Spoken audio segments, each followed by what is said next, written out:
So basically in zoology it was discovered that the female spider reproduces from the male spider, and then she kills him and throws him outside the home. And then when the kids grow,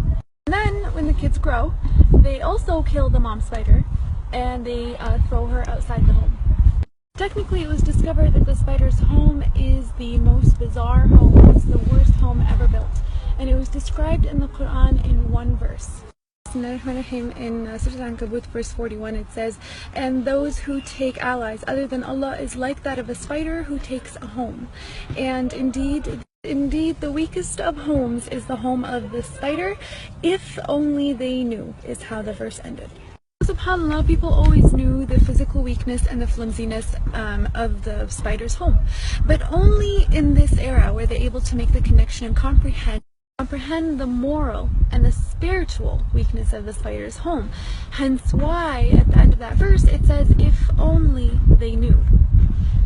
Still, Allah subhanahu wa ta'ala had named an entire chapter, an entire surah after this creature. He spoke about the actual spider in one verse. The rest of the surah was about fitan, sins and temptations. Literally, the second verse in Surah Al-Ankabut says, "Bismillahirrahmanirrahim," and do people think they're going to say we believe, but they're not going to be tempted or tested or tried? Technically, what's the connection between sins and temptations and the spider's home and the spider's web?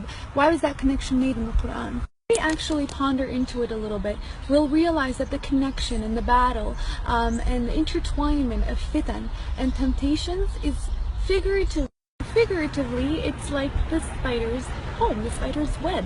Temptations are everywhere. There's a lot of them, and sometimes they're very intertwined and very connected, where sometimes it becomes very difficult for the fitan or temptations to be individually distinguished. And that's why the comparison was there. A human who falls into the trap of temptation and sins is like a human who figuratively falls into a spider's web, technically.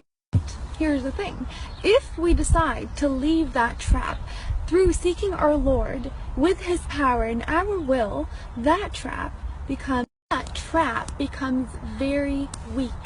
Just like the spider's web, it gets demolished with the touch of a finger. SubhanAllah, I just thought that connection in the Quran was very fascinating, very interesting. May Allah protect us from any fitan and temptations there.